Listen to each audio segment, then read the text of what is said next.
السير أليكس فيرجسون مدرب اوفر ريتد. لولا الاعلام بيليتساو برونالدو. كل اللعيبه البرازيليه اوفر ريتد. انا مش كويس. انا مش تمام. دي مش اراء، دي هراء.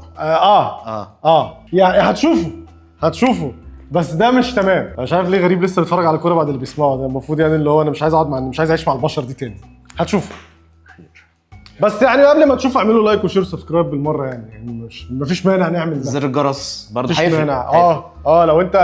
لو انت بتحب الاراء اللي هي زي الارض مسطحه والحاجات دي ممكن تتفرج على الحلقه دي، هتسمع حاجات جميله يعني. ما عندكش ضغط، ما عندكش سكر، ما عندكش قولون، اعمل سبسكرايب.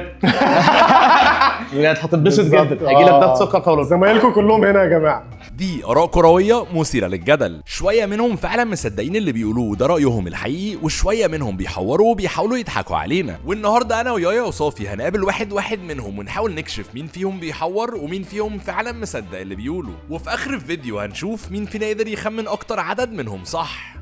ضيفين النهارده محدش عارف ان هو يتفرج على كوره، ولما عرفت قلت لازم اجيبهم اراء جدليه ونشوف هيعرفوا يقفشوا مين بيتكلم بجد ومين بيحور. جاهزين يا جماعه؟ جاهزين جدا. انا عامه متحمس قوي، مش عارف ليه، نفسي اشوف الاراء معاكم، حاسس يعني في بوتنشال يعني. انا خايف بس اقع في فخ ان انا اصدق الرأي ما عجبنيش فما تصدق. فاقول تقول كداب. مستحيل. ايوه ما ده فخ بنقع فيه كتير عشان أيوة. ما تقيسهاش كده، يعني ممكن اغرب الاراء تلاقيها هي اللي حقيقيه في الاخر. هي الدفاعات، ركز في الدفاعات. لغة الجسد نلعب لعبة. لغه الجسد، لا عندي كابوس لغه الجسد. اننا بنخايش ومفيوس وهناك لغه الجسد. لا ان شاء الله مش هنخيش النهارده. انتوا كانوا هتلعبوا معانا، قولوا لنا جبتوا كام واحد صح في اخر الحلقه، ويلا ندخل اول مشجع. انا بس عايز اقول حاجه، توقع بس، انا اسف، انا هخسر. هتخسر؟ اشمعنى؟ عشان ده البراند بتاعي. انا بروح اي حته اخسر فيها. اصل مش هنزعلك بقى، جوه نكسب. بيس كيك بره بيس كيك بخسر. فانا جاي النهارده اتبسط يعني. عايز اقول لك اول مره لكل حاجه. ان انا اكسب؟ يمكن. لو كسبت انا جاي هتعمل حفلة؟ هعيش هنا. تسيب بيس كيك تيجي هنا. هقعد هنا خلاص. ان شاء الله تكسب. يا رب تكسب. يا سوي. ماشي.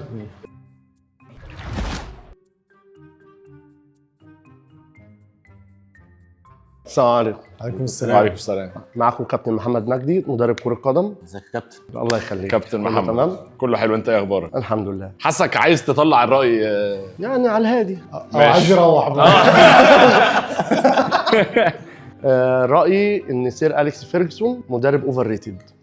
بدأنا برأي غشيم فشخ. انت بتشجع ايه في الاول؟ ريال مدريد ماشي.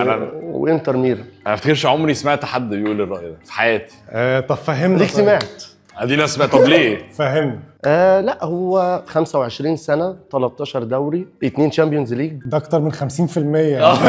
لا ازاي اكتر من 50%؟ طيب ازاي يعني؟ طب ما تقيس كده على مدرب قعد 7 سنين 8 سنين ما عدا ارسن فينجر. طيب قعد هو قد خد إيه؟ طيب في المحلي مسك سنه 86 85 على ما اعتقد. اول بطوله خدها بعد 4 سنين وكان الكاس، والدوري بعد 6 سنين. هل في مدرب حالي يقدر يقعد سنتين من غير ما ياخد بطوله في التوب 6؟ ايوه بس انت بتقارن في مدرب. فترة زمنية. ما بقى يعني تمام، ما بلاش نتكلم في اعراض يعني.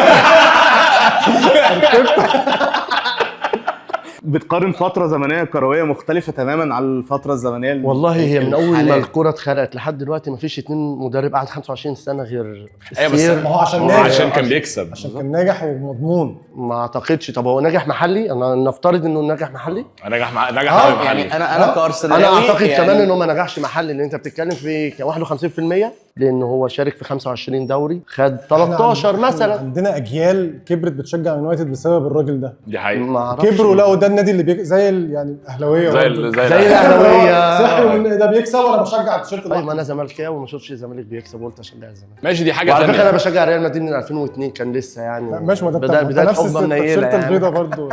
انا زيك عامه يعني. آه. مدريدي وزملكاوي ففاهم التيشيرت طب البيضاء. حلو أوي. انت عارف يونايتد كانوا واخدين كام دوري قبليه؟ يعني شيل من ال 20 13 قول 7. طيب يعني كان نادي يقارن مثلا حلو. بزي تشيلسي دلوقتي. حلو، يبقى هو مدرب ناجح في حاله واحده. ان كل الحالات ان هو مانشستر يونايتد فرقه مش عريقه. لا هي يبقى هو كده خدها من هنا وداها هنا. طب ايه اللي بيتقال على اليكس فيرجسون يخليك تقول ان هو اوفر ريتد؟ السنين الكتير في حين المقابل يعني. في كام مدرب واخد عنده نجاح نسبة نجاح 50%. أنا شايف يعني إن سنة بيب هكسب جوارديولا. دوري، سنة هكسب، سنة مش هكسب. بيب جوارديولا. ماشي ده واحد. ماشي. ده دول على جنب. عدد السنين اللي مسكها مورينهو مع تشيلسي بطولاته اكتر من اخفاقاته. بس هو ما قعدش كام نسبه السنين دي. وتناسب.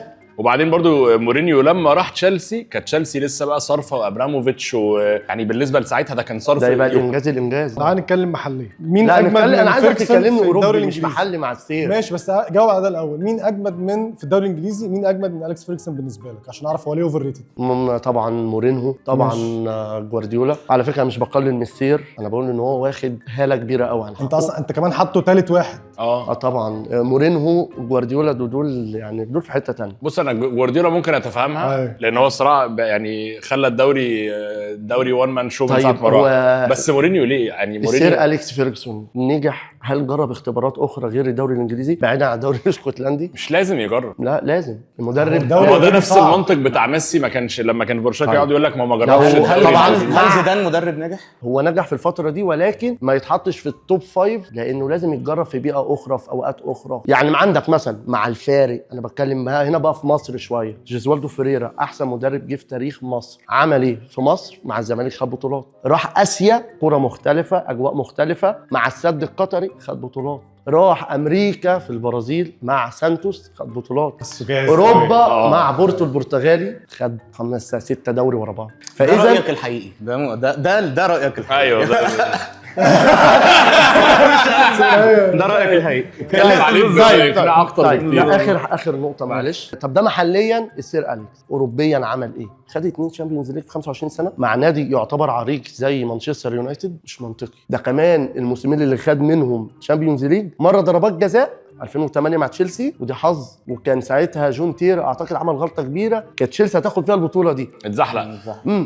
قبلها سنه 99 الحظ وقف معاه، جونين في اخر دقيقتين في المباراه قلب النتيجه من 1-0 للبايرن ل 2-1. يعني ممكن البطولتين دول ما كانش ممكن ياخدهم. بس انا بقول كده على اي بطوله بالزبط. يعني ممكن كان ارسنال ياخد التشامبيونز ليج لو هنريك لارسون ما نزلش، فاهم؟ فما كانش هيبصي دي مره لكن انت بتتكلم عن 25 سنه مع فريق عريق دايما بيلعب تشامبيونز ليج كل موسم. هو التشامبيونز ليج ده انا هسألك حاجه هو وصل تشامبيونز ليج فاينل مرتين غيرها يمكن اكتر. انا اللي انا فاكرهم بتوع برشلونه اللي هو 9 وصل مع يعني برشلونه 2011 و9 وخسر. ماشي وصل 4 فاينل في ال 25 سنه دول. بعدين يونايتد مدرب جامد اخد بطوله حتى. ماشي يونايتد اخر ده كلوب وحش قوي بقى. يورجن كلوب من اعظم المدربين. طب ما هو لا حرام عليك. ما هو يعني كام فينالي وخسر بالظبط. يعني ما عنديش مشكله على فكره مع كلوب، شايف مدرب هو انت بتعملها على حسبه النسبه والتناسب. هو وصل كام فاينل على وصل 3. ايه مين على مين؟ لا وصل 3 مع بروسيا، وصل مع بروسيا 1 و2 مع ليفربول، وغير اللي 4 وصل 4 كسب 1 من ال4. حظه وقع بقى يعني اشمعنى هنا حظه ليه؟ دي مش نسبه والتناسب. ماشي. ما هو انا مش بقول ان يورجن كلوب احسن من السير،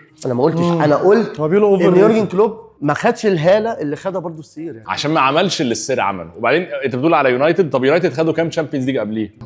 واحده وما خدوش ولا واحد بعديه. يعني قصدي انت بتتكلم على راجل بيمثل اكتر من 50% من تاريخ يونايتد كبطولات. يبقى اذا السير اليكس فيرجسون مدرب ناجح جدا مع فريق ما كانش موجود في الساحه، دي مقبوله شويه. ازاي؟ معلش في حاجه. ايه المعايير اللي انت الراجل ده اول ما مشي الراجل ده اول ما مشي لا مش بلف والله. انا يونايتد خدت حاجه من بعد اليكس فيرجسون في الدوري، حاجه ليها قيمه يعني. لا الدوري خد الدوري لا مش دوري، خد يوروبا ليج، خد يوروبا ليج و2 اف اي كاب تقريبا او 3. الدوري خلينا نقول ده من اصعب الدوريات اللي في العالم، ما كانش اصعب واحد. صح. السير لو كان موجود ما كانش خدها قصاد جوارديولا في السنين اللي فاتت دي. ده حاجه تانية هتعرف منين؟ ما دي حاجه ما تقدرش. بس لا دي الفاكت اللي اقدر اتكلم عليها ان الراجل ده اول ما مشي الفرقه دي ما خدتش الدوري تاني. فموضوع ان هو خدوا سوء اداره، وده طبيعي سوء اداره. ده انت بتتكلم على ماشي. ما هو على فكره سوء الاداره ده بدا وهو بيدرب، كان موجود. ايوه يعني عامل ازاي الفرقه كانت بدات تبقى وحشه قوي. كان مريح الاداره، سير اليكس كان مريح الاداره. كان بيدي ايوه ليه مريح هو الاداره؟ بينزل يجيب اللعيبه.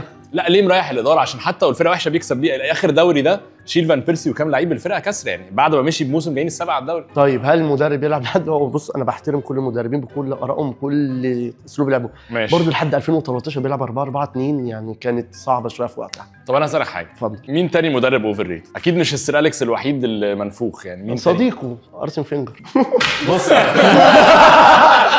بس معلش انا بس برضو والله مش تقليلا منه، ارسن فينجر من المدربين على فكره الشطار اللي انا احب اسمع لهم، احب اشوف. طب ما بيلسي مدرب عظيم بس مش ناجح. بيلسا ناجح برضه يا عم، يعني جاب ليدز من تحت بقى على حسب الانديه اللي بيدربها، على حسب الانديه، ولكن في يقول لك ايه انا ما عملتش اللي كان المفروض يطلع منه، يعني فاهم حاجه؟ بص انا بالنسبه لي فتره فينجر اليكس فيرجسون مشابهه لفتره جوارديولا يورجن كلوب شويه. ان في من ناحيه المتعه والتنافسيه في تنافسيه، وفي اتنين اوبفيسلي عايزين يكسبوا فشخ، فريق معاه ريسورسز او امكانيات ماديه اكتر من فريق تاني، بس في فريق عنيد. لو فيرجسون ما كانش موجود كان فينجر هياخد دوريات اكتر بكتير. دي حقيقة. لو فينجر ما كانش موجود كان فيرجسون هياخد دوريات اكتر بكتير، وبرضه نفس الشيء مع كلوب وجوارديولا. بس فكره ان انت تحس ان اتنين مدربين اوفر ريتد بس عشان هم كانوا في زمن تاني، حاسس يمكن هو فرق كوره بس مش فرق ان المدرب ده كويس ولا مش كويس، بالذات مع حد زي اليكس فيرجسون. قابل كلامك. بص هو مش قابل، فده مخليها لا قابل طبعا، لا قابل، لا رايه ده بس دي اراء كوره فطبيعي طبعا كلامه صح جدا. فكره ان الراجل ده كابتن مدرب كوره تخليه اللي هو يعرف يلعب اللعبه دي صح. دي حقيقة. ده الخرم اللي في دماغي ان هو يمسك واحد زي اليكس فيرجسون ويقول عليه ان هو اوفر. لا مستحيل طبعا، بقول لك تقليلا من احنا بنتكلم كمردود كمشجع، انا بتكلم كمشجع مش بتكلم انا وصلت لحاجه، لو قلت لي حاجه هتلخبط. خلينا نفوت. انا مش عارف. ماشي يلا كده التايم خلص، يلا نفوت كده كده. انا مش عارف اصلا انا فوته ايه الصراحه، محير. مش عارف انت مش عارف اقراه، فاهم يعني؟ ساعات حاسه بيتكلم بجد، ساعات حاسه انا حاسه ماشي. يلا 3 2 1. كذاب. انا الوحيد اللي قلت بيتكلم بجد. ما اعرفش ليه حاسه محموق قوي يعني. هنشوف. شكرا. لو غفلتني تبقى جامد يعني. حاسه بيتكلم بجد، بس هقول لك حاجه. حاسسها بس ساذجه قوي ان انا العب لعبه اللي هو 13 دوري 25 سنه، ده رقم وحش، ده رقم فشيخ اصلا، ده رقم مش طبيعي. مين مدرب عنده 50% ما عدا السرقه، ما عدا قصدي جوارديولا ما فيش. ما هو بالظبط انا عايز اكذب الراجل. ازاي اكذب في واحد واخد 13 دوري ان اقول انه لعب 25 سنه؟ عشان كده انا حاسس دي الكذبه، وهو مسكها من هنا وقعد يطلع بقى. بس ما اعرفش ليه حاسه يعني فاهم في حمقى كده. الزملكاوي مدريدي برضه يخليه يكره التيشيرت الاحمر ويخليه طيب برضه، يعني احنا برضه ممكن نخيش، ما اعرفش.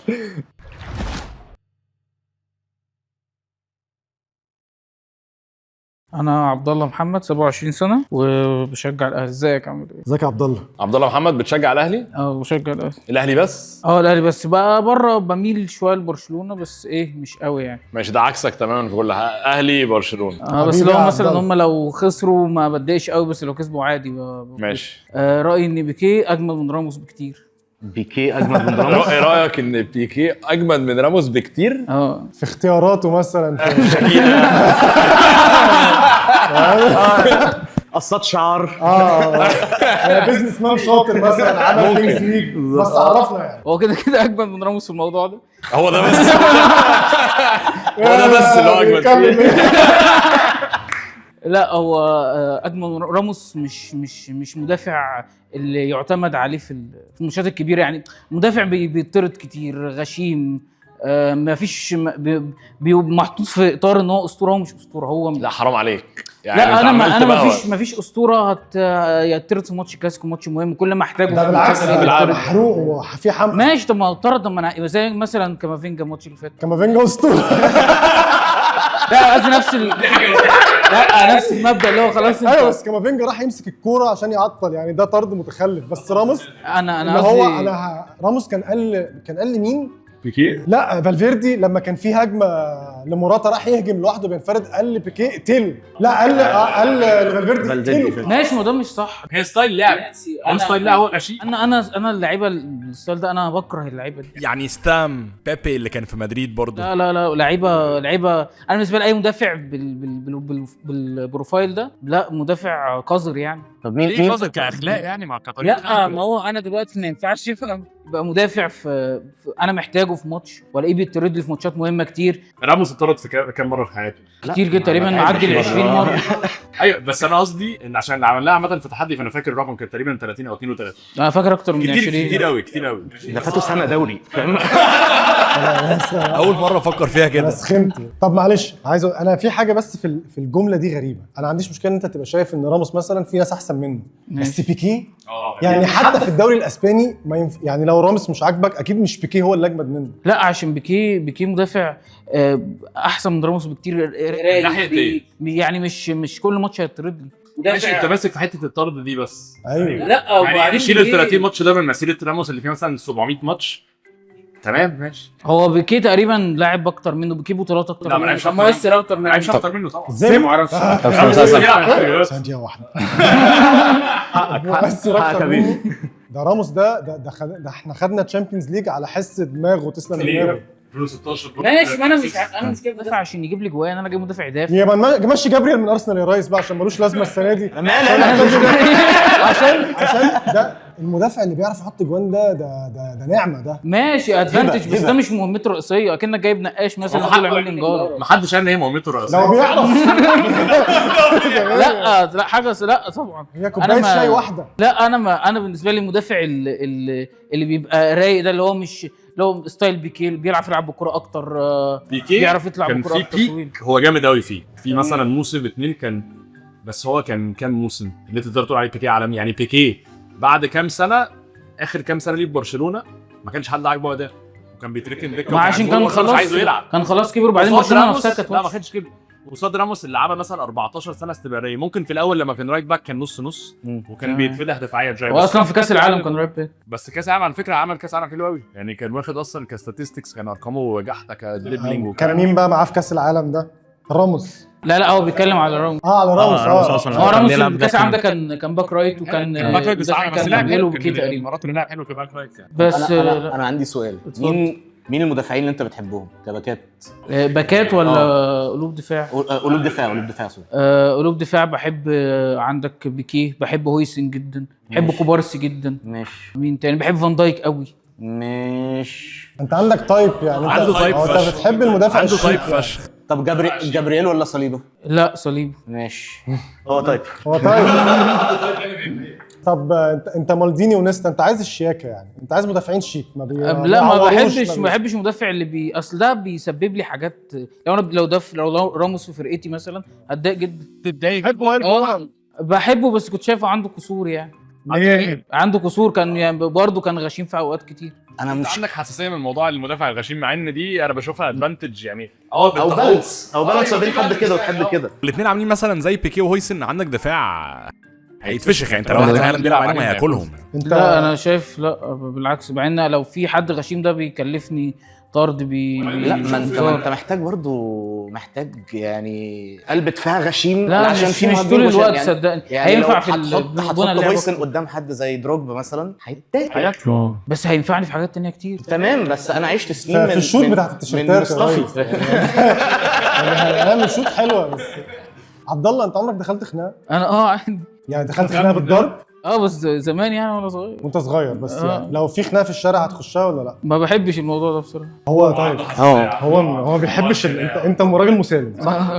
شويتين ثلاثه. انت تشتغل ايه؟ انا صيدلي. لو دخل عليك حد اللي هو بيقول لك عايز حقنه هتقول له ايه؟ عادي بديله حقنه. حد لا مش تديله حقنه، ياخد حقنه ويمشي. واحد غلط يعني. لا عادي ما فيش، واطلع بره. اما يعني لو وحش بكشم له وشي يعني. يعني عندك في الناحيه دي مهمه يعني مهمه بالظبط. واحد جاي يهجم عليا في الصيدليه. يعني اقول لك على حاجه، هي مهمه بس مش في الدفاع. انا ما ينفعش انت بتدافع عن الصيدليه يا عبد الله. لا انا مثلا مهمه في نص ملعب في هجوم، لكن ما ينفعش في الدفاع. في الدفاع انا بنقص مدافع. انا في ماتشات الكلاسيكو لما كنت بتفرج على ماتشات الكلاسيكو كل ماتش بيطرد وبيعمل حاجات طب غريبه. انا عندي يعني. سؤال، راموس متكامل اكتر ولا لا؟ من بيكيه؟ لا بيكيه متكامل. يعني راموس مين بيلعب مين بيلعب برجليه احسن؟ بيكيه. مين بيقطع احسن؟ بيكيه. مين احسن في الهدات؟ لا راموس شويه، عشان بيكيه كان طول بس دي عنده نقص. ماشي. مين حاسم اكتر في ماتشات مهمه؟ محاسم دي ما انا قلت مين لك. كسب فرقته بطولات اكتر؟ انا شايف بيكيه برضه. بيكيه كان مساهم اكتر في البطولات بتاع برشلونه بصراحه. يعني ايه هم البطولات؟ ماشي خلاص انا حاسس ان هو انا مصدقه عشان هو عنده تايب. انا بس المشكله الوحيده ان هو ماسك في حته الطرد قوي. مع ان انا لو كانها علامه سوداء على المدافع بالظبط. يعني كده حاجه وحشه ان هو بيطرد، بس مش هي دي اللي هتلغي تاريخه يعني، مش تلغي مسيرته كلها عشان خد 30 كارت احمر. طيب ماشي 3 2 1. اتكلم بجد بجد. ماشي. بتضحك ضحكه كده قلقاني قوي. ضحكه قلقاني قوي. ولو ده بس موضوع انه صيدلي مش عارف. ده صيدلي ما بيكذبش.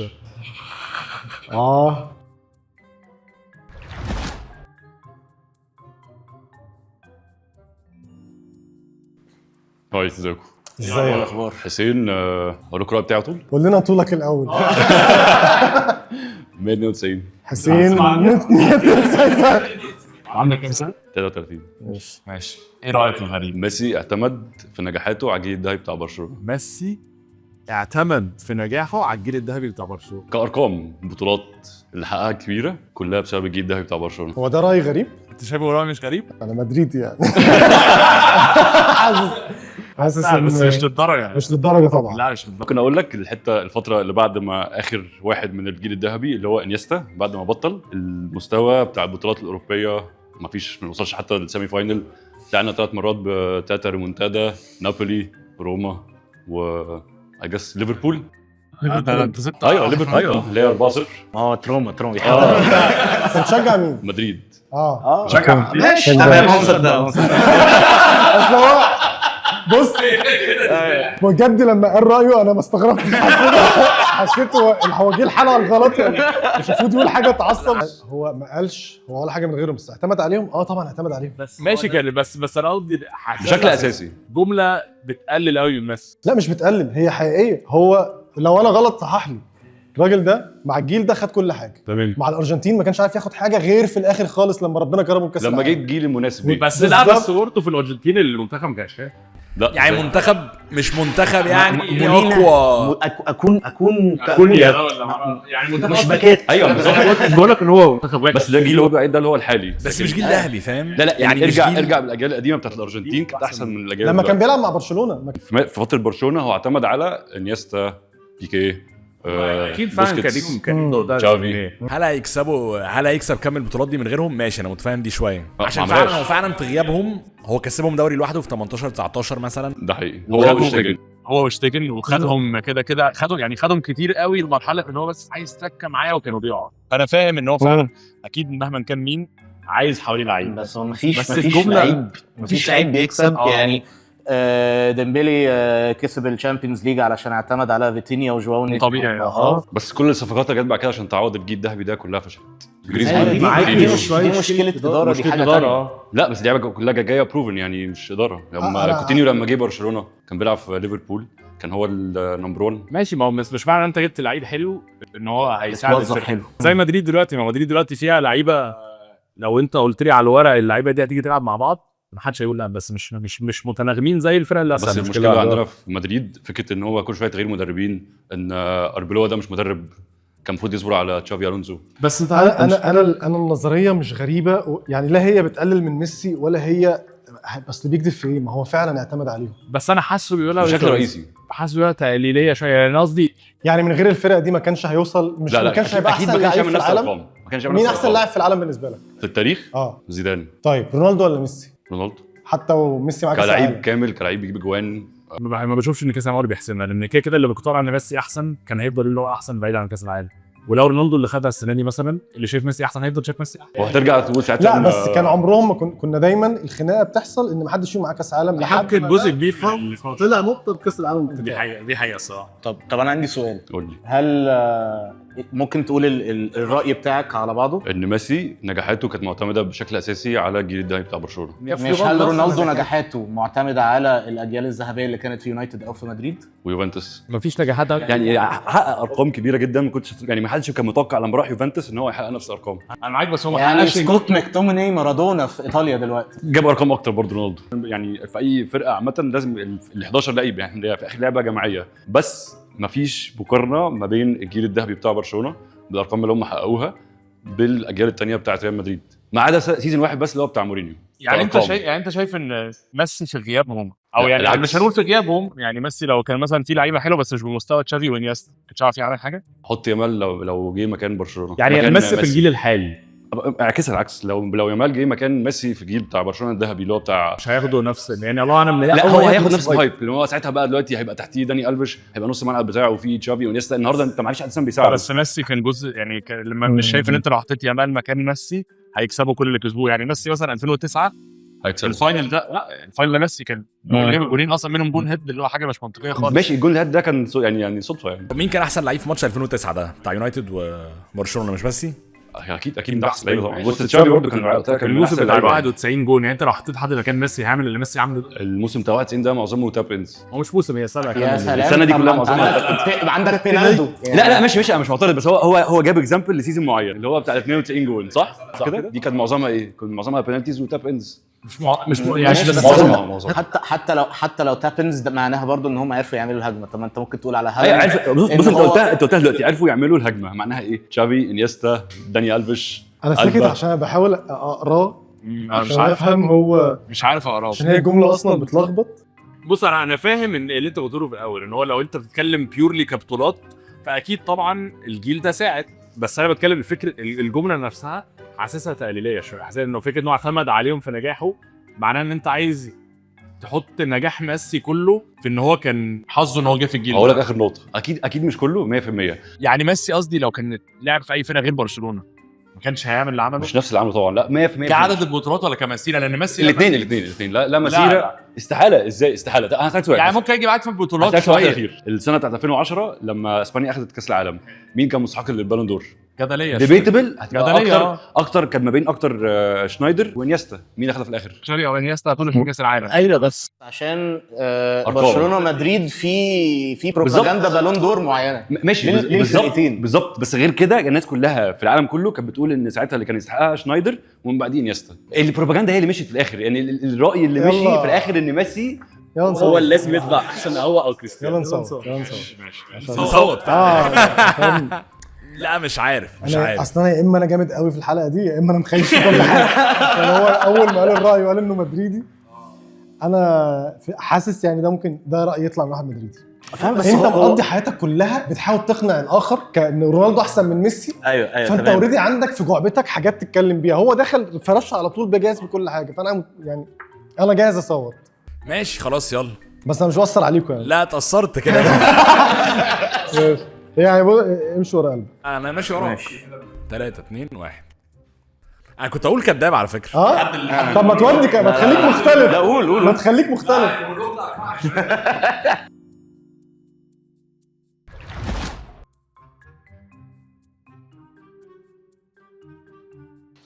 اسمي نفول. انت عامل ايه؟ كله حلو. اسمي بكر بكر عندي 23 سنه بشجع يونايتد. ماشي. ايه اللي روش اسمه ولا هو بكر داخله اسمه يعني حاسس لا ولسه الرأي معايا 23 سنه ويونايتد. ايه اللي خلاك تشجع يونايتد؟ انا ما عجبنيش رأي السير ده. اتخانق معاه بره. طب ايه اللي خلاك تشجع يونايتد؟ برونو يعني والدي الله يرحمه كان بيشجع يونايتد من زمان وانا بصراحه حبيت مورينيو. انا مجنون مورينيو. ماشي. وبس مستقبل يعني شجعتهم في الفتره بتاعت مورينيو 2016 2017. ماشي. طب رايك ايه بقى رايك الغريب؟ رأيي ان بيل لو كان خد التطبيل الاعلامي بتاع كريستيانو وكان المين مان رونالدو ما كانش موجود اصلا كان هيبقى زي كريستيانو رونالدو عادي جدا. يعني في عدم وجود كريستيانو بيل كان هيبقى بيقارن بميسي وبالون دورز ياما. انا هحاول اختزل اللي انت بتقوله في حاجه. انت عايز تقول ان بيل احسن من رونالدو بس معوش الاعلام. مش احسن من رونالدو، هو زي رونالدو عادي. زي رونالدو عادي. لا، فرق حرام منتاليتي بس. يعني هو لو بيل ما كانش بيلعب جولف كان في حته تانية. طب ما بداش يلعب جولف غير في اخر مسيرته. ما انا دي اللي انا جاي فيها بقى. ماشي اشرح لنا طب انت وجهه النظر. مبدئيا انا بالنسبه لي اول حاجه كده هو ميسي احسن من رونالدو. انت اول حاجه شايف ميسي احسن من طبيعي ده بتقول بيل زي رونالدو فاكيد ميسي احسن. ميسي احسن من رونالدو كده. الديبيت بقى ليه عموما انا شايف ان بيل هو عنده كل حاجه بتاعت رونالدو. ايه مميز في رونالدو غير المينتاليتي؟ حاجات كتير انت بتقول مميز في رونالدو. كلاعب كوره جسمه قشطه بالفورمه وجامد وسريع اسرع من رونالدو عموما. ما اظنش برضو دي فيها لا هو ديبيت. اسرع من رونالدو. دي بس جون بارترا ده لوحده ماشي. خلاص يعني. بس انا شايف يعني رونالدو في حاجات كتير قوي. يعني لونج شوتس مين احسن؟ فينيشر مين احسن؟ كريستيانو كده. لونج شوتس مين احسن؟ لونج شوتس من بعيد. لا بيل لا ليه ازاي؟ مين جايب اجوان اكتر من بعيد؟ يعني انا بالنسبه لي رونالدو انا مش فاكر له غير كلونج شوت اللي هي بتاعت بورتو اللي هي اول 5 عشان انت بتشجع يونايتد، بس هو اصلا جاب واحده مع ارسنال ضد ارسنال. هو بيشجع يونايتد وقال تو فار فور رونالدو، اصلا مش مصدق انك بتشجع يونايتد. بس انا عندي سؤال، طب لا في حاجات كتير قوي رونالدو احسن ما فيهاش كلام من بيل، ما فيهاش كلام يعني. بس انا البوينت بتاعتي بقى في حاجه، هو ليه بيل اصلا يعني غير الاصابات وغير الجولف والمشكله اللي حصلت مع زيدان وبيريز وكده، بيل عموما لما كان جاي، تعالوا نرجع كده يعني، بيل كسر ساعتها الريكورد بتاع كصفقه ماشي. كان 105 تقريبا على رونالدو، كان اعلى في التاريخ. فساعتها بيل لما كان جاي ما كانش جاي بقى ان هو لعيب قشطه ولعيب، لا هو كان جاي انا جاي زي رونالدو، فاهم؟ مش زي رونالدو. ما رونالدو ساعتها برضه ما هي برضه في تضخم وبتاع يعني. قصدي ال 94 بتاعت رونالدو كانت حاجه العالم ما كانش متخيلها ساعتها. لما جه كان خلاص العالم تاقلم بما ما فيه. بالظبط كان منطقي بالظبط، كان عادي ان يعني رونالدو كان رقم لحق الناس بقى كانت قبل، انت ممكن تجيبي مش عارف طيارات قد ايه. انا معاك، كانت حاجه تخد. انا معاك جدا. بس رونالدو الاول لما بيل جه ساعتها 2014، رونالدو كان معاه بالون دور واحده بتاعت 2008. لا رونالدو خد 2014. لا خد 2013 من غير بيل لما خد 2013 مع ساعه تصفيات كاس العالم. ايوه صح، بس كان معاه 2 بالون دور which is برضو اللي هو هل احنا بنقولها كحاجه مش عارف يا جدعان، ما هو لسه معاه 8. يلا 2 بالون دور كده يعني عادي يعني. رونالدو ساعتها كان قول مثلا 26 مثلا 25 ماشي يعني 26 سنه عندك 2 بالون دور، ده حاجه مش حاجه جامده. بس انا بقارن لك بقى اللي هو في الاخر ميسي معاه. انا عايز اسمع الراي بتاعك تاني كله على بعض. انا هقوله لك بقى كله مفصل. لا قول الجمله اللي انت قلتها لنا في الاول. بيل لو كان خد التطبيل الاعلامي بتاع كريستيانو رونالدو، ليه بقى انا لسه هقول كان ايه بقى؟ كان هيبقى ايه؟ او كان هيبقى عادي زي رونالدو، زي رونالدو عادي جدا. مستحيل في يا ريال معلم. مدريد. انا مش مستحيل يا بتكلم معلم. بقى كبطولات، لان جوه الفرقة ويلز لا ما وينز محدش مقتنع. هو برضه بيل. ما تعالى نفتكر هو مين يعني الجون بتاع 2014 بتاع فاينل اتلتيكو، هو بيل اللي جايب. ماشي جول 4 كاريوس كان كده ملط ماشي، بس هو مين الدبل كيك دي؟ انا بالنسبه لي دي بقى يعني والله ما فيها ديبيت يعني. بس طب انت سبت بيل الدبل كيك بتاعته اجمل بتاعت يوفي. انت سبت فاينل 16 17 بيل ما لعبش اصلا يعني، نزل في الاخر الماتش. نزل في الاخر بس انا حاسه كان ماتش برضه. وبعدين رونالدو في كل تشامبيونز ليج كان هو هداف البطوله. اي تشامبيونز ليج مدريد خدته في حدود رونالدو كان هو اللقطه الهداف. بقى ان بيل دايما يعني مثلا انت عندك 40 50 ماتش في السيزون، بيل بيلعب مثلا 20 ماتش منهم 10 ماتشات 15 ماتش مصاب، منهم حاجات كتير. بس رونالدو اكتر حاجه لا حاجه تشفع ان رونالدو فيت اكتر ماشي، وان بيل بيتصاب حظه اوحش ماشي، بس هو عادي، هو زي رونالدو اسرع. يا معلم ازاي؟ ازاي دي؟ انت بتقول الاعلام هو السبب في ان الاثنين مش زي بعض، بس انت خلينا نتفق ان رونالدو ده لما كان بينزل قصاد الفرقه دي كانت بتخاف لانها بتبقى مرعوبه منه. الراجل ده كان عامل زي سلاح فتاك بينزل اي ماتش. انا معاك. بيل لما كان بينزل ما كانش بيعمل الرعب اللي بيحصل. بيل مخلص ماتشات كتير لريال مدريد، منهم مثلا زي ما قلت لك ماتش 2018 ما يتقارنوش بقى. رونالدو ما يتقارنوش خالص. مش الاعلام اللي بتخلي بيل مش زي رونالدو، هو منتاليتي بيل هو اللي بيخلي بيل مش زي رونالدو. لا ومش بس بيل، هو مهما بيل عمل عمره ما هيبقى ربع رونالدو. لا يا جدعان ده بيل في قصه يعني في لو مدريد كان قوي هنتكلم وكان مؤثر، بس الاعلام هو السبب. لا طبعا مش الاعلام يا معلم. بيل عمل كام موسم حلو في مسيرته. انا بحب بيل على فكره، اللعيب ده حلو. عمل كام موسم حلو في مسيرته. جامد ممكن جامد مثلا 5 ماشي. رونالدو بقاله قد ايه بيلعب وكام موسم الوحش يعني؟ رونالدو العكس، لا هو معظم المواسم رونالدو بيلعب لحد دلوقتي، بس بيل اعتزل 33 يعني. هو كان فاقد الشغف، تقلل من بيش يعني. مفيش يعني من الحاجات اللي جامده في رونالدو ان هو عارف يحافظ على مستواه. انا كنت بتكلم بس كامكانيات، منتاليتي ما فيهاش نقاش. بس حتى كامكانيات مثلا، طب يعني احنا بنفكر دلوقتي الفيرجن بتاع رونالدو اللي كان مثلا في ريال مدريد اللي هو الفينيشر الفتاك الليثال موت، بس الفيرجن اللي جه من سبورتنج لشبونه اصلا كان الفيرجن الحريف المهاري اللي كل شويه عمال يرقص حد يمين وشمال، فشخ اشلي كله قعده على الارض. ده ماي فيفورت فيرجن بتاع رونالدو كده عشان معاه ماشي. فهو عنده مهارات ما عندوش الحته دي يعني. رونالدو ماشي اللعيبه مثلا ممكن من 2004 ل 2014 او من 2005 يعني، وفي 9 10 سنين لحد صوت الربع. رونالدو كان مهاري. بيل كان بيعتمد على سرعته بشكل كبير قوي يعني. اكيد عنده شوط وعنده حاجه، بس اهم عامل فيه فعلا. بس النوكل بولز هو احسن واحد بيشوط نوكل بولز. جدا. مين اجمد ايكون السنه اللي فاتت؟ السنه اللي فاتت انا جالي ار9 بصراحه. لا في عامه في الفرقه مين الناس كلها كانت بتحطه في الفرقه السنه اللي فاتت؟ جورزينيو مثلا. ماشي اوكي. حاسس جورزينيو. طيب انا مش عارف يا جدعان. بيل هو كان اجمد واحد، كله كان بيحطه في الفرقه، فهو لو مهووس بيل هيبقى عارف الحوار ده. انا الصراحه مش قادر اصدق الراي ده الصراحه. ماشي يلا 3 2 1. ده اول حد اقول عليه بيحور من اول الحلقه. ماشي يعني ده كان برضو جزء من تفكيري، مش هينفع اقول كل واحد بيفهم جد، بس لا هي صعبه صعبه قوي.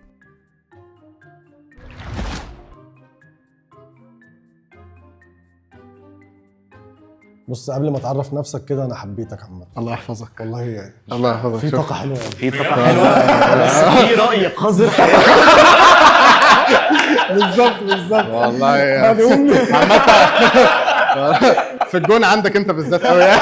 والله في الجون عندك انت بالذات قوي. ضحكه صفرا دلوقتي. ماشي اسمك ايه؟ بولس. عندك كام سنه يا ابو؟ 22. تفرق السن عامه. تفرق عشان لو قال لك راي قديم قوي. لا طب وبتشجع مين؟ يونايتد والريال. 22 سنه شجع يونايتد ده انا ده لا بس قال لك يونايتد وريال واحده بتعوض، بتفرج بس على- عامه بيمشوا مع بعض. دوكيومنتريز كده. نشوف التاريخ بقى. اتفضل تحفنا. 95% من اللعيبه البرازيليه تاريخيا اوفر ريتد. 95% من اللعيبه البرازيليه. انت ما اكتفيتش بواحد يعني؟ ممكن 98. لو عايز فيوز نزل الحته دي ريل. حطها كده. بس عشان بس نبقى واضحين، انا مش بتكلم عن ناحيه فينيسيوس وبتاع، كده كده هنتكلم عليهم يعني. بس انا من الاول خالص بقى، يعني من اول بيليه وار9 وروبرتو كارلوس. الهبل دول. ال 5% بتوعك ال 5% بتوعك اللي مش اوفر ريتد مين؟ نيمار، رونالدينيو، ريفالدو، ممكن نقول روماريو. يعني انت جيت على ار9 وبيليه. يعني نيمار مثلا هو اللي عليه جدل؟ لا خالص. عليه جدل كمسيره، يعني كمسيره المفروض تكون احسن بكتير. ولكن كلاعب لا خالص. اللعيب ما حدش يقدر مفيش يختلف، جدل. مفيش اختلاف. انا بس انا قصدي تاريخيا يعني ممكن تقول ان نيمار كان المفروض يعمل اكتر بكتير من اللي عمله، كان المفروض يبقى احسن بكتير. فده يخليه اوفر ريتد. بس كان المفروض يكون معاه بالندور مثلا. أيوة، المهاره اللي عنده. اللعيبه التانيين اللي كل اللي فاتوا دول هم يعني عملوا ايه؟ هنقول يعني بقى ارمان ده ارمان ده واخد كاس عالم وهو لسه على فكره احنا نطينا للكلام على طول من غير ما نفهم اوفر ريتد في امكانيات ولا تاريخ. اوفر ريتد كتاريخ، اوفر ريتد كالهايب اللي بتحصل عليهم قوي. كايه كامكانياتهم هايب. ولا ما هو هايب عشان انا هايب ان انت دلوقتي انت طول الوقت الناس بتخاف. انت معاك البرازيل في المجموعه، البرازيل دي اللي هي اخر 20 سنه اعلى رقم وصلت له في كاس العالم نص النهائي، خسرت 7-1. انت بتتكلم على الجيل الحالي. فهي الجيل الحالي والجيل اللي قبل كده هتقول لي 3 كاس عالم ومنهم بيليه ومش عارف ايه. كاس العالم بتوع زمان دول اصلا الارقام هنا في الارقام هنا مش فيها لا الثلاثه اللي هم عندهم الاثنين اللي 3 كاس عالم دي ارقام هم 5 اصلا. لا هم 5 اللي هم الاثنين الاخرانيين. انا بتكلم على 3 ما قبل اللي هو ايه ماشي يا معلم. يعني طب ايه ماشي. اولا بيليه ماشي. بيليه دلوقتي اوكي انت معاك ليه بيليه هايب ده قوي؟ بيليه اولا مش متصور معظم الماتشات بتاعته. ماشي. بيليه عمل ايه؟ بيليه جه في 58 جاب جونين في النهائي، فاساسا الماتش كانت مهرجان يعني 5-2 دخل جاب جونين. في الاحوال دي عامه لما نيجي نشوف ماتش دلوقتي جايبين 5 اجوان في الاغلب مش هنقرا مين اللي جاب اجوان. هي كده كانت بزراميط يعني. لا بس 5-2 جونين ده جزء كبير من قدام المكسب. مين؟ فرق 3 اجوان قدام السويد. انت بتشجع منتخب ايه؟ او بتميل لمنتخب ايه؟ البرتغال كريستيانو. بتشجع البرتغال كريستيانو. صراحه يعني فاهم. كريستيانو يعتزل مش هشجعه اظن. عشان انت ماشي عشان كريستيانو. عشان كريستيانو بس. وبتشجع ليفربول عشان صلاح. لا كده عشان يونايتد ماشي. ماشي اوكي. المهم يعني فدلوقتي احنا معانا بيليه جاب جونين في نهائي 58 وهي كده كانت بزراميط قدام السويد. بعد كده معاه 3 تانيين دخل 62 لعب ماتش التاني يعني اتصاب، كملنا حياتنا عادي جدا. بس هو معاه كاس عالم تاني، هو معاه 2 كاس عالم كده. بيليه مش اوفر ريتد يا جماعه. ليه بقى؟ عشان هو اولا كلاعب كان سابق جيله، يعني انت لو كان سابق جيله من انهي ناحيه؟ كلنا خايف. ما اساسا ما حدش اتفرج عليه. هقول لك حاجه. لا بص هو يا عم اهالينا احنا بنسمع كلام اهالينا. وهو اهليت ما كانتش بتتزحف. هم دول ورثونا قالوا نفس لوجيك مارادونا. يعني مثلا اهالينا كان ممكن مارادونا يقولوا كان بيتذاع. ليه اللي خلاه هايب؟ ان الرئيس نفسه طلع قال ان ده ثروه قوميه ومش عايزين نطلعه بره البرازيل. طب ما انت اساسا لما يكون لعيب بالنسبه للبلد ثروه قوميه ما انت هتطلع عليه هايب اعلاميه رهيبه. مش يمكن كان ليه ثروه قوميه عشان العالم قال يا جماعه ده اجمد واحد عندكم فقالوا يبرروا. والعالم شافوا ان ما كانش بيتذاع. هقول لك هو اتصاب في كاس عالم لا لعب كاس العالم اللي قبل كده لعب 4 ماتشات وكاس العالم اللي بعده جاب 4 اجوان من 20 يعني ما كانش الحاسم بتاعه. والنبي ثانيه اولا كان بيتذاع، ما اعرفش حليم مش نتكلم كلهم. يا معلم. كان بيتذاع كلهم ماشي والله. مش كل جوانه. انا عارف الافيه بتاع رونالدو ده ال1000 جون محدش بيعد او بيجيب بقى جون في قرايبه وبيحسبها. بس في انت ممكن تخش تتفرج على جوان بيليه، يعني بيليه انا قاعد عامه بحضر والله ما لا في وهقول لك حاجه. وبعدين بيليه كانوا بيعملوا حاجه، برازيل وسانتوس كانوا بيلفوا العالم عشان بيليه ده كان ساعتها اللي هو زي سوبر هيرو يعني. معظمها وصلت قدام محدش تمام، بس الناس مهتمين. كان اي بلد بيروح اللي كانوا بيلعبوا كوره ما كانوش مهتمين لهذه الدرجه. لا طبعا لا ما كانش يا معلم اي نادي بيليه كان بيلعب ضده كان بيبقى بالنسبه له انا بلعب ضد احسن لعيب في العالم، فانا عايز اثبت نفسي. برغم من كده بيليه جايب اكتر من 130 جون ضد فرق اوروبيه الانجليزيه بالذات يعني عموما. وجايب ضد مدريد وجايب ضد كل الفرق الكبيره. ايوه لو ودي ماشي الوقت هيخلص في بيليه واحنا لسه لا كلام جميل. انا كلام جميل.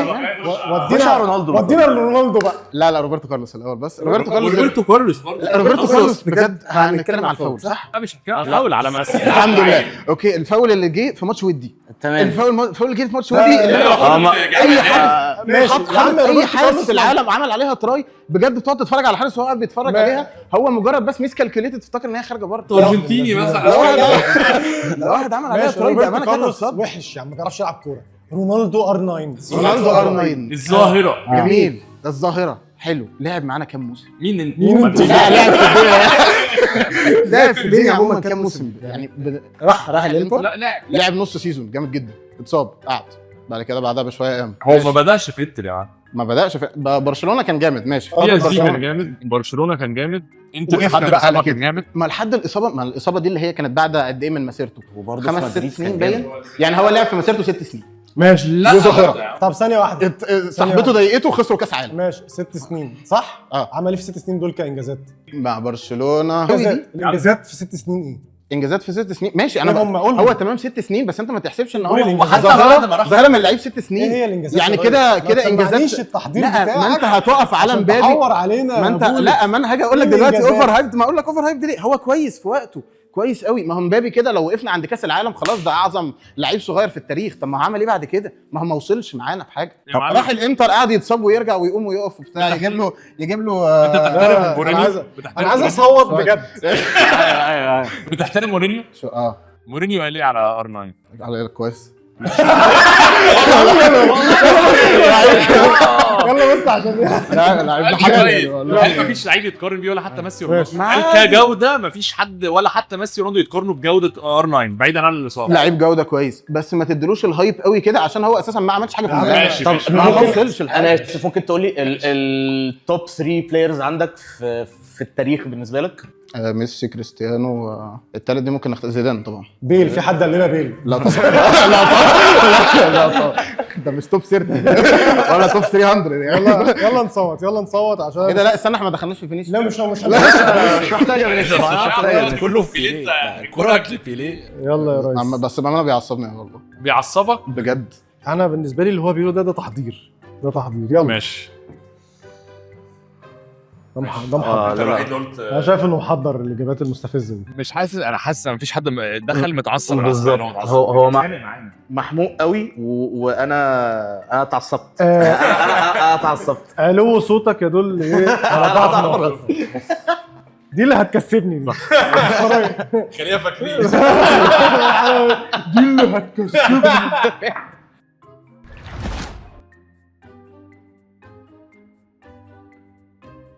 ازيكم؟ انا اسمي كريم وبشجع ريال مدريد. هو دايما بتوع ريال مدريد عايزين عندهم راي عايزين يقولوه. طبعا لو صحابي ومش عايزين يسمعوا اطلع في برنامج اقول رايي. عندك كام سنه؟ 36. ماشي. ده سن شائك.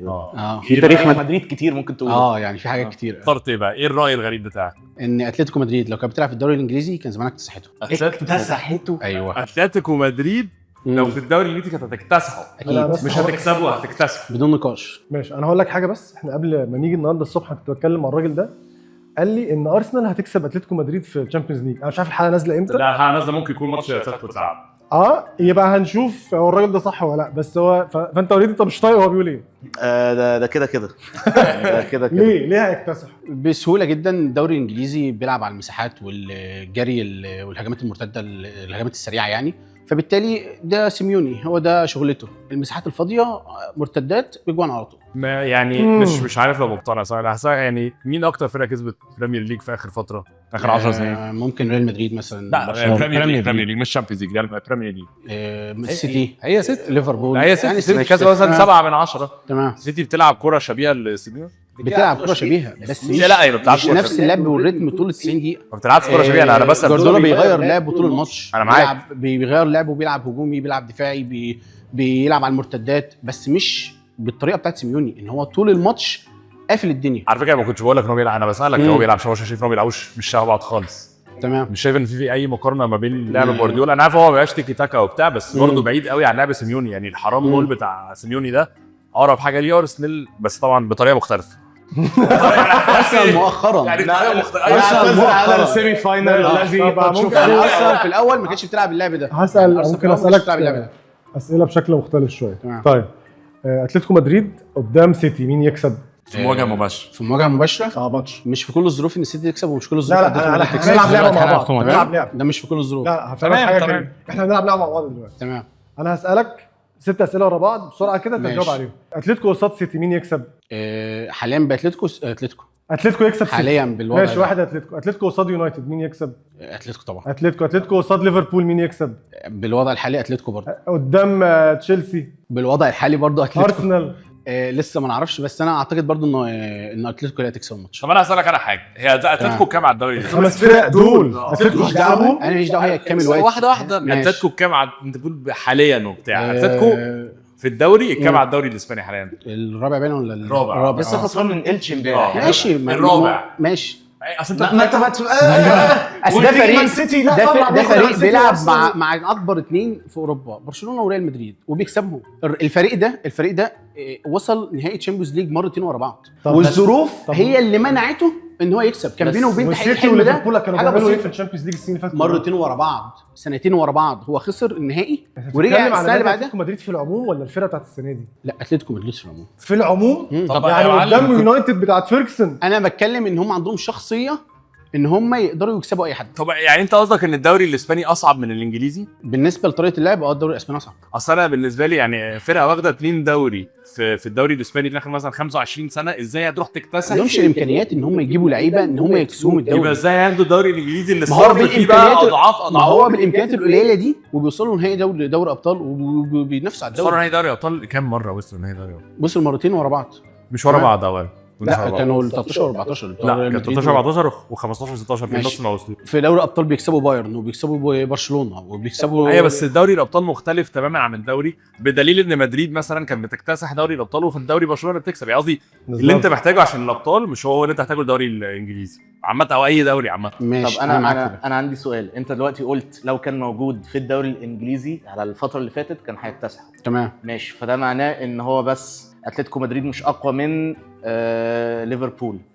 هل اتلتيكو مدريد اقوى من ليفربول صلاح فيرمينيو ماني ات ذير بيك وقتها؟ لا. هل اتلتيكو مدريد اقوى من سيتي ستيرلينج ساني جيسوس اللي جابوا 100 نقطه وعملوا ريكورد؟ وقتها لا. بس انا بتكلم حاليا ان هو لو بالوضع الحالي اللي هو فيه تمام يكتسح الدوري الانجليزي. انا سالتك شويه يا كريم وقلت ماشي. ما في العموم اصلا هم بيوصلوا في وبعدين الوقت الحالي هم الرابع على الدوري الاسباني وبعدين بيرجعوا تاني يهبطوا ويقعوا وكلام من. بس هم ستيل فرقه عندهم جرينتا، عندهم روح، عندهم بيلعبوا للفريق نفسه، مش رايح يلعب كاسم لاعب انا رايح العب في الفريق الفلاني. انت اتفرجت على هم اللعيبه اللي هناك كلها بتلعب على اساس الفريق نفسه. اتفرجت على اتلتيكو كام مره في الموسم؟ في الموسم ده ما شفت ماتشات برشلونه كلها اللي اتغلبوا فيها. هي عامه اتلتيكو فرقه، يعني انت الراي ده ما يطلعش غير من حد اتفرج عليهم في الماتشات الكبيره اللي هي كانت ضد برشلونه ومدريد. لان هم في الدوري خسروا من فايكانو 3، خسروا من التشي، خسروا من فرق كتيره. دي دماغ سيميوني، هو عايز انت محتاج تكسب، هو عايز يكسب الفرق الكبيره دي عشان يبين ان هو عنده فرقه وعنده ده ما يجيبش دوري، ده عمره ما يجيب دوري. انا معاك ان هو ما يجيبش دوري، بس هو عايز يبين ان هو معاه فرقه وان هو بيقدر يكسب الكبار. ارسنال صافي انت رايك ايه؟ انا بص، لو مثلا السؤال كان اتلتيكو مدريد فريق بتدريب بتدريب سيميوني ينفع في الدوري الانجليزي اكتر من الدوري الاسباني، اقول لك ماشي ممكن. يعني ممكن اشوف فرقه اتلتيكو مدريد يوم الثلاث في يوم ممطر قذر في اميكس ستاديوم قدام برايتون مثلا. بس ان هو يكتسح الدوري مع فرق الفرق المختلفه اللي في الدوري، تشيلسي بتاع توخل اللي كسبوا تشامبيونز ليج، فيرجنز مختلفه قوي من مانشستر سيتي، فيرجنز مختلفه من ليفربول. مش انا عايز اقول لك معلومه كمان، ان لو اتلتيكو مدريد بتلعب في الدوري الانجليزي، فرق الدوري الانجليزي كلها هتغير تكتيك لعبها وطريقه لعبها عشان تعرف تلعب ضد. ما هي نفس فكره ارسنال، هي برضه مش قصدي بالظبط، هي هتغير في طريقه لعبها عشان تقدر تلعب قدام اتلتيكو مدريد. انا رايي مش هعمله بناء على اللي انت قلته. انت قلت كلام جميل جدا، انا هعملها باللوجيك. انت مشجع مدريد، هتختار اتلتيكو مدريد تدافع عنه قدام الدوري الانجليزي، معنى كلامك ان الدوري الاسباني اقوى من الدوري الانجليزي، وده مش حقيقي اصلا. فانا يعني وصلت اللي انا عايز اقوله. ماشي، يلا عد. 3 2 1. انا قلت بيتكلم بجد، بس عشان حاجه سوا هو يعني مش يعني ما بطلش كلام بجد، يبقى هو ما بيتفرجش على الكوره. ما بطلش. بس هو مش سايبني حاسه، يعني حتى لما يجي يتناقش معاه مش سايبني. ممكن يبقى عايز يكسب اللعبه. عايز يزنق فاهم جيجن بريسنج. بص الكلام ده لو هو بيقوله لاصحابه، الراجل ده بيتفرج لوحده في البيت، ما حدش هيستحمل يقعد جنبه وبيقول اتلتيكو مدريد. مشجع مدريدي بيقول اتلتيكو مدريد تحط على الدوري الانجليزي. ما هو مش في الدوري بتاعنا، بره الدوري بتاعنا. ما اعرفش انا انت بتشجع مدريد، اتلتيكو مدريد دول انت اصلا بتجيب سيرتهم امتى؟ ما هم في الدوري الاسباني هم مش هيعرفوا ماشي ماشي خلاص احنا صوتنا. شكرا. انا ما اعرفش ليه مصدقك والله. هنشوفك كمان شويه. ماشي. غريبه قوي اللوجيك ازاي. شجع مدريدي بيتكلم على اتلتيكو مدريد، غريبه قوي. ومشكلتي يكتسح. يكتسح. بس انت طلعت جبته هتبقى جامد قوي الصراحه.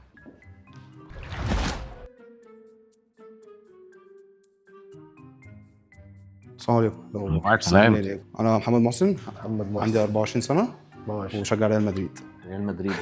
هو ما لقيتوش غير مدريديه ولا مش سايبينكم النهارده. بص لو محمد محسن مشجعين مدريد لو طلعت ارائهم ان هم بيتكلموا بجد، فانا ماليش دعوه بيهم.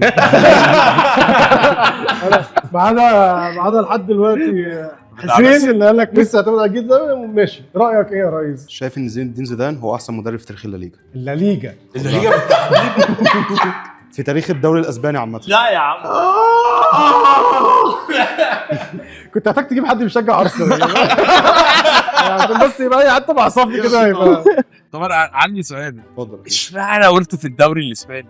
عشان يعني هو دي عشان هو ما لعبش غير هناك. لا بس ممكن يقول تشامبيونز ليج فافهم يعني كسب الثلاثه في التشامبيونز ليج. يعني ان هو ياخد برضو الليجا مع الشامبيونز ليج دي حاجه كبيره. بس مدربين كتير عملوها في اسبانيا غيره. انا فاهمك، بس ما فيش مدرب في اسبانيا عمل 16 فوز متتالي في الليجا.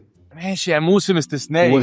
وغير كده مثلا هو لعب مع الريال مثلا حوالي 180 ماتش 200 ماتش، هو ما خسرش غير 24 ماتش تقريبا. ماشي برضه. كلاسيكو زيدان كان قوي جدا. ماشي. زيدان ضرب كام موسم مع مدريد؟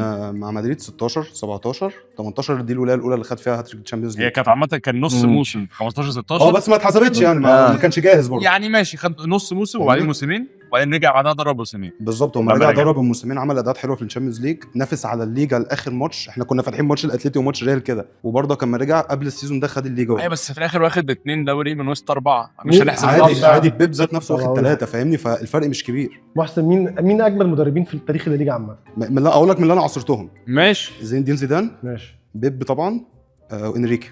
لويس انريكي اشمعنى؟ شايفه كان عامل فرق كبير جدا مع برشلونه في الدوري. هو برضه واخد كانت سداسيه مع انريكي صح؟ سداسيه في موسم بس بعدها مدريد خدوا. بس قبلها برضه ما 16 17 زيدان خد منه دوري، يعني قصدي يعني زيدان ذات نفسه ما حققش السداسيه دي. مش عارف يا وغير كده اصلا يعني مش في الكلاسيكو في الليسته. بص اقول لك حاجه، انا مدريدي جميل وانا بحب انشيلوتي جدا، بس انشيلوتي ما عملش. انا بحس انشيلوتي ثيرابي اكتر ما هو مدرب، لان هو اوضه اللبس تمام ونفسيه اللعيبه تمام، لكن هو وصل الكره لبنزيما يحط هيد جول. احنا خدنا بطوله 2022 كده، لكن كتاكتكس زيدان اعلى بكتير جدا. غير ان زيدان وبرضك اللي بيميز زيدان عن انا عندي 24 سنه. هو برضه 24 سنه هو شاف شاف الليجا بتاعته، شاف فيها مين. شفت مورينيو شفت ما شفتش مورينيو. 2012 كنت 10 سنين اللي هو بدات اللي هو جمع الدنيا. ماشي. ده مورينيو ولا حاجه. انا لو مشجع مدريدي وبدات بمورينيو اللي هو كان قصاده بيب مطلع ميتينو، وبعد كده جه زيدان راح عمل اللي عمله ده وخلى فرقتي تاخد 3 ورا بعض. بس مش بس برضه مع لا ليجا غريبه قوي. السكواد مثلا بتاع زيدان كان اقوى من مورينيو، بس ان مورينيو يبقى معاك كاكا ورونالدو وبتخسر من البايرن كانت خسر ضربات جزاء برضه. بس بص بعدها وبعدين على فكره مدريد قبل مورينيو كان بقى لها 5 سنين مش عارف تعدي دور ال 16. مورينيو جه 3 سيمي فاينل ورا بعض، وهو اللي بنى اصلا المنتاليتي اللي بعدها خد الشامبيونز ليج كتير. وغير كده اصلا مورينيو في الدوري ده كان موسم لحد دلوقتي يعني يعني 1 نقطه تقريبا او 102 عدى ال 100 نقطه او جاب 100 نقطه تقريبا بالظبط، واكتر فرقه جابت اجوان في تاريخ الليجا كان ساعتها ماتشات اتكسرت. ماشي. اكتر فرقه كسبت ماتشات في تاريخ الليجا كان في كذا ريكورد كده كان مسمينه اصلا بص، موسم برضه في الليجا 2016 زيدان خسرها فرق بونت 17 15 16 اللي هي 15 16 هو اصلا ضرب من 16 نص 17 خدها بسكور كبير جدا. هو زيدان معاه كام دوري؟ زيدان مع 2 ليجا 2 16 ليجا 17 تخليه و19 احسن 20. مدرب في تاريخ الليجا. انا حاسس ان كلامك انت حاسس انت حاسب معاه الشامبيونز ليج. 100%. لا ما مش حته حاسم معاك الشامبيونز ليج اصلا. بص مين مثلا، انت مثلا وجهه نظرك مين اعلى من زيدان؟ هتقول لي مثلا بيب واخد 3. ما هو ستيل اعلى من زيدان. ماشي، ما قصدي ما عملش الرقم اللي اكبر منه. وعمل اصلا تكتيك يعني كان العالم كله اللي ما بيعرفش كوره فاهم يعني ايه تيكي تاكا. ايوه لا دي حاجه مفروغ منها. ماشي، ما انا وبيب جوارديولا عموما هو احسن مدرب في التاريخ في الجنريشن الجديده دي بالنسبه لي. طب ما هو ليه بقى زيدان خد الدوري الاسباني؟ اصل اقول لك على حاجه، ما هو معاه 3 معاه 3 ومعاه 2. انا فاهمك، ما هو برضه زيدان كان بيلعب برضه برايم يعتبر لبرشلونه. انت غير كده انت Champions بتعمل League معاهم أنا- في 2016 برشلونه مش طبيعيه، برضه خسرت الليجا فرق جون. 17 خدتها، 18 كنا سيئين جدا في الليجا وكان الفوكس اكتر على الابطال. طب مين اجمل مدربين في تاريخ الشامبيونز ليج؟ زين الدين زيدان وانشيلوتي. هو احسن واحد. بصراحه الهاتريك دي ما اظنش ان في مدرب ممكن يعملها تاني. ماشي يعني دي تمام. افهمها عشان الحدث اللي وغير هو كده عمله. برضه في الليجا زيدان ما خسرش غير كلاسيكو واحد بتاع ميسي، الاحتفال الشهير ده الكلاسيكو. زيدان ما خسرش ايه؟ ما خسرش كلاسيكو. لا خسر غير ده. ما خسرش غير 3-0 خسر 3-0 في البرنابيو. لا ما كانش في الدوري. زيدان. ما هو ده اللي بقول لك عليه. مش ده اللي اترفع فيه التيشيرت 2017 لا ده اللي اترفع فيه التيشيرت ده كان 17 18 كان 16 17 قصدي، وريال مدريد خدت الدوري. خسر 3-0 في البرنابيو لما كارفاخال اتطرد. ماشي، خسر 2 كلاسيكو برضه في الكلاس في الفرد وفي الديربي ما خسرش غير 2 ديربي فاهمني. فهو حتى فهو في الماتشات الكبيره. غير كده ان الفريق مع زيدان ما كانش بيستقبل الاهداف اللي هي طبعا كان ورا راموس ومارسيلو وناس كويسه، بس برضه كان نافاس مش بقلل منه، بس ما كانش الحارس كويس، ما كانش تيبو كورتوا، ما كانش ايكار كاسياس. حاسه عاطفي يعني مش عاطفي، لا مش حاسك عاطفي. بتحب زيدان وشايفه كده. لا خالص على بس فكره كمان- انا ما اتفرجتش عليه اصلا فاهمني. انا قصدك كلاعب ما اتفرجتش عليه كلاعب. لا انا مش بتكلم عليه كلاعب، انا بتكلم عليه وحتى كمدرب. منتخب فرنسا مش من المفضلين بيب اصلا. معاه كام دوري؟ بيب بيب معاه كام تشامبيونز ليج مع برشلونه؟ مع برشلونه معاه 2. ماشي، ومعاه كام دوري؟ 3. مظبوط. وزيدان معاه 3 تشامبيونز ليج واثنين دوري. يعني بالارقام لا و2 دوري.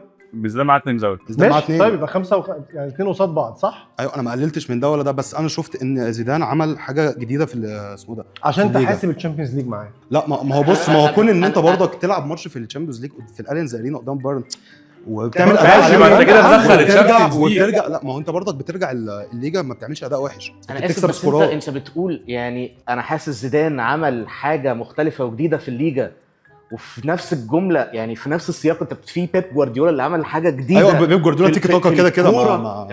دي ما فيهاش خلاف. أنا قصدي وكمدرب عامه بيب احسن. جوارديولا- انا رايي ان زين جوارديولا من أحسن موسم بكتير. 2008 9 لحد ما مشي هو كان مكتسح محليا واكتر حد مؤثر قرويا على الفكر مكتسح الكروي. يعني كانت مدريد لغايه ما مورينيو جه انت داخل الكلاسيكو خسران أنا وكانوا فاهم.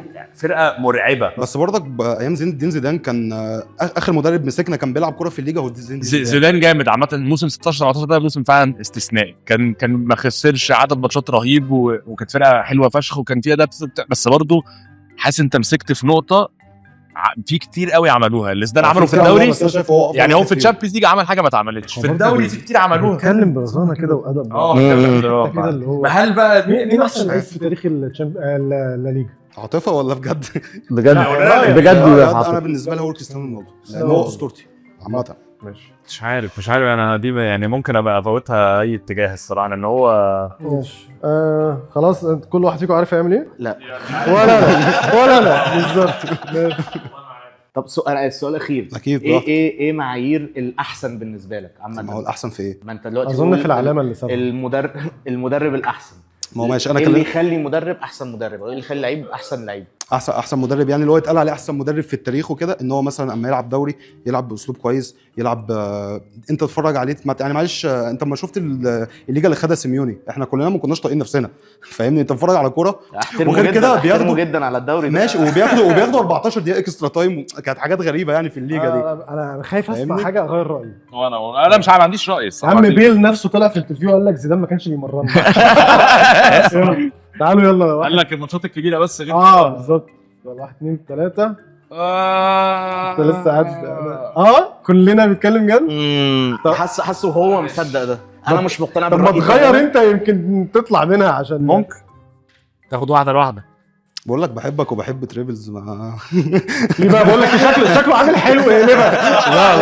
لا بهزر طبعا لا انت عايز بجد. انت حاسس ايه ليه؟ انا مش مقتنع برايه بس مصدقه. انا مش مقتنع بالراي بس مصدقه شويه، حاسه بيتكلم بعاطفه. انا مش مقتنع برايه. كداب. شكرا اتبسطت معاكم جدا. حبيبي شكرا يا محسن. حبيبي صح. فكرنا رايك كابتن مجدي. انت بيكيه وراموس عبد الله. انا كنت بقول ان بيكيه اجمل من راموس بكتير. وانت قلت انك برشلوني وكلنا قلنا ان انت بتتكلم بجد. بيكيه ما يقعدش مع راموس على القهوه اصلا.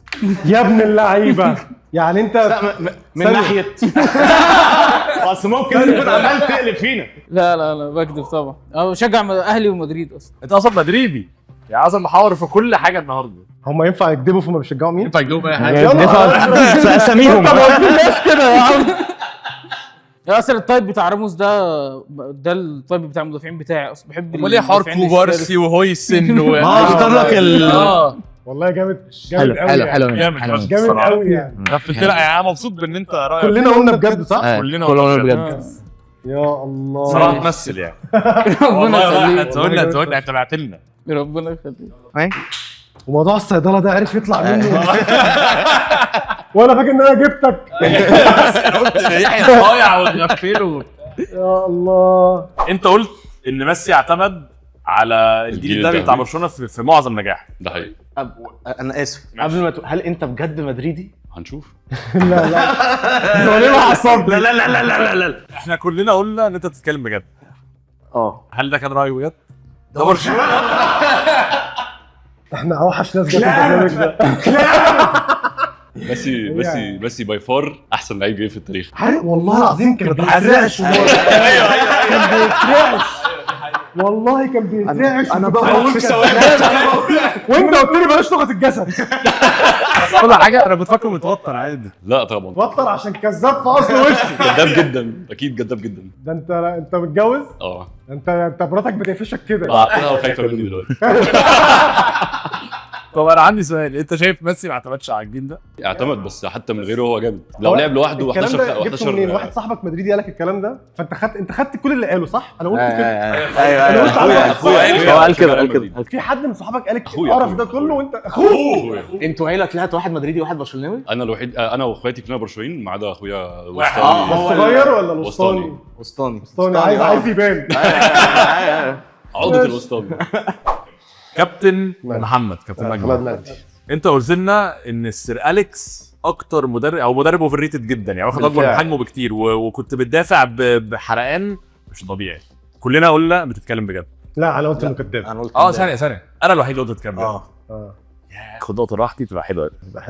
لا بجد اتكلم بجد طبعا. يا جماعه يا راجل انا ارسنالي طلعت لي من شعوري. يا جماعه مش شرط ان الاعلام كله بيتفق على حاجه او 90% بيتفق من على حاجه يبقى صح. السير اليكس فيرجسون مدرب عظيم بس مش واخد الهاله اللي يعني واخد اكبر من حجمه شويه بس كده. 25 سنه 13 دوري. انا قلت لك حاجه في حياتي، اول مره اسمع الرأي في حياتي وفعلا اول مره اسمعه. مش صدق ان هو حقيقي. على فكره في انجلترا في كده كتير او اراء كتير قوي كده. انا برضه لازم اعمل ريسيرش بتاعي. في ليفربول.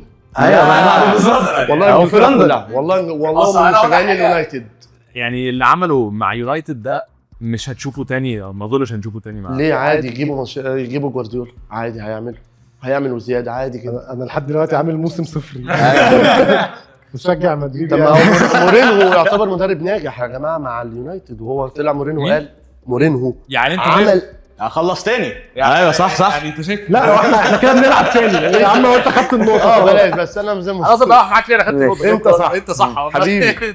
شكرا يا كابتن مجدي حبيبي يا دولة. كريم انت اللي قلت اتلتيكو كان هيكتسح الدوري الانجليزي. ماشي. انتوا قلتوا ايه؟ انا قلت كداب. انا الوحيد اللي قلت بيتكلم بجد زي اللي حصل في اللي فات. انا اسف يا غريب والله. كداب. سلم عليا. في حد مدريدي هيخلي اتلتيكو مدريد يتوقع ان اتلتيكو مدريد صح نفس اللوجيك يكتسح الدوري الانجليزي؟ منطقي. ما اعرفش ليه صدقتك. كان قال مدريد تكتسح الدوري الانجليزي. الحمد لله. ماشي. الصراحه دي وحشه. نقطه الحفظ ماء الوجه. دي وحشه. شكرا يا كريم حبيبي. عم بكر بكر قال بيل زيه زي رونالدو، بس الاعلام هو اللي مبهدله. انا مش قادر اصدق ان ده رايح يعني. انا قلت بيكذب، انت قلت بيكذب. انا قلت بيكذب برضه. كلنا قلنا بيكذب. قبل ما اقول رايي بس انا هسالك سؤال، هسالكم كلكم سؤال. هل في وينج يمين جه في تاريخ الكوره غير ميسي اجمد من بيل؟ ممكن تقاوح روبن. ممكن تقاوح روبن. في تاريخ ايه؟ العالم تاريخ الكوره عموما انت اتفرجت على محمد صلاح. يعني صلاح ما يربطش محمد صلاح اجمد من بيل. فيها طبعا. لا في كونفرسيشن، فيها ديبيت. هنتكلم على كونسيستنسي، هنتكلم على ارقام في ليفربول، مش في مدريد حتى، في ليفربول. صلاح بيلعب كوره زي بيل؟ لا مش لازم يلعب كوره زي بيل، الكوره انواع يعني. طب لو هل بيل بيلعب كوره زي كريستيانو؟ عارفين المشكله فين؟ اللعيب ممكن بيتكلم بجد. انت بتتكلم بجد؟ بتكلم بجد يا نهار ابيض. ما تهزرش يا عم، والله ما والله تهزرش. بتكلم بجد. يعني شايف ان بيل لو كان واخد صيت اعلامي زي رونالدو كان هيبقى في صيت اعلامي مستواه؟ بس في عوامل كتير زي ما قلت. يعني انت بتقول شيل الاعلان هيبقى مستوى رونالدو؟ امكانيات زي رونالدو. امكانيات. حرام عليك حرام عليك يا حرام عليك. خلي بالك انا عايز اقول لك حاجه بس انا كده حمدوني جدا يعني. مع ازاي حمدوني جدا؟ انا حمدوني جدا، انا بعشق رونالدو حتى بس انا مقتنع ان بيل امكانياته زي رونالدو عادي. يا عم مش عارف يا عم. ماشي احنا خسرنا النقطه دي عشان انت السبب. يعني انا ده صعبانين على الناس دلوقتي. مش عارف. يا الله على الفشل. انا مش عايز اسمع اجابتك. انا والله ما عايز اسمع اجابتك. طب ثانيه. انت كتبت ايه؟ انا كتبت ان هو بيتكلم جد، ان بولس بيتكلم جد، ان فاكر وانا ان قلت بيتكلم جد. انا قلت انه كذاب. يبقى البرازيل ده يبقى انت اول مره تختلف تقريبا عن صوت. انا قلت بتتكلم جد عشان انت كنت محروق حلقه مش طبيعيه. هل انت فعلا شايف ان 95 او 98% من اللعيبه البرازيليه اوفر ريتد؟ اكيد والله. يعني انت بتتكلم بجد؟ صح. انا ايوه انا متضايق طبعا. انت مش مصدق يعني. انت مقتنع بايه؟ انا عندي الشعور احنا في سيميوليشن. شعور متضارب دلوقتي. الموضوع بجد اكذوبه. والله الموضوع اكذوبه. احنا اتباع علينا بيليه يعني. احنا اتباع لنا بيليه ورونالدو. انت زبون. في بيليه جامد كروي. طب ايه التيشيرت اللي انت لابسه ده حرام عليك. يعني انا مبسوط. انا متضايق ان انتوا مش مصدقين والله. اكيد مش مصدقك. ده اعظم بلد طلع منها لعيبه على مدار التاريخ. انت شايف ثلاث ارباعهم لو مش كلهم ده بيصدروا لعيبه كوره وفراخ. عامه بنفس ما هو كان في بن والله ما بنفس المبدا ده. اوروجواي اقوى من اسبانيا. اوروجواي 2 كاس عالم، اسبانيا 1 كاس عالم. 2 كاس عالم في الثلاثينات. طب ما هي دي فين يعني؟ دي كفايه ماشي كفايه حرام عليك. ده انا كنت بحبك. بره ليه خليتني الابتسامه؟ ايه هي الابتسامه؟ عارف ايه؟ هو مش ده اللي هو قال عليه ده اللي هيكسبني الحلقه.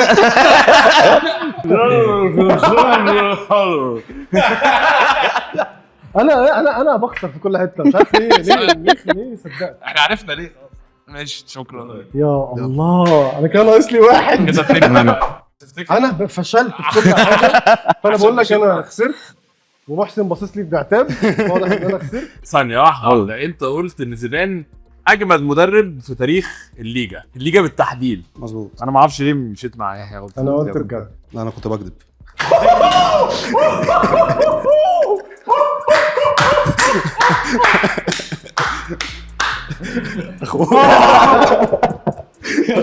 طارت ابو تريكه. عندي انت تبليغ ده يا عم انا قلت في اول البرنامج عملت كده اللي هو يا جماعه عايز اقول لك انت في الاول انت كنت اقرب واحد ان انت تقفشني. انت ماسك عينيا هي تارجت. انت باصص في عينيا بتحاول تشوفني ابص لك واضحك ولا انا باصص هنا. انا بص انا مش باصص خالص. انا باصص في عينيا انا هضحك خلصت. وانا فضلت باصص لكم. طب انت ليه قلت بيتكلم بجد؟ قلت عاطفه؟ سنه وان هو صغير. وزيدان برضه عمل حاجات تخليه يمشي يتخانق في المدرسه يقول يا جماعه زيدان اجمد واحد. ايوه كنت بعمل كده. ايوه بيكسب فاينل 4 فالموضوع كان جامد فعلا. يعني ايوه بس عمال اقول له انت حاسب تشامبيونز ليج. لا هو اجمد واحد ويبدا. ايوه بس حسيت العاطفه يعني. انت عارف هو كان مفوت معانا وعايز يغير. شكرا يا محسن. تمام حبايبي. شكرا يا عم. حبيبي يا صاحبي. السكور 3 2 1. مش واحد صعب. عادي انا مش مصدوم. شفتني عند مروان سري جبت 1 من 6. لا بس عامة الآراء المرة دي كانت مش طبيعية. يعني حاسس انها كانت حلقة صعبة فشخ بجد. مش بقول كده عشان احاول اخلي الموضوع شكله احسن.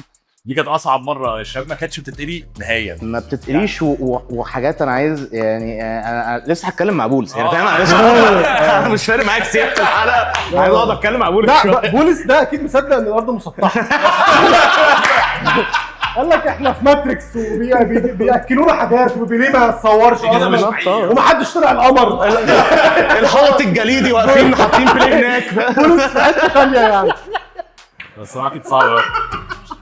وبعدين برضو ان اليكس كان بجد دي غريبه فشخ. بولس كان بيتكلم ان بيل زي رونالدو، مش عارف اقول ايه والله. عامة طب قولوا لنا لو انتوا بتلعبوا معانا هل فعلا كانت صعبه قوي ولا احنا اللي بس خيشنا؟ جبتوا كام واحد صح؟ ايه اغرب راي سمعتوه النهارده؟ نشوفكم في حلقه ثانيه. حسن بقى.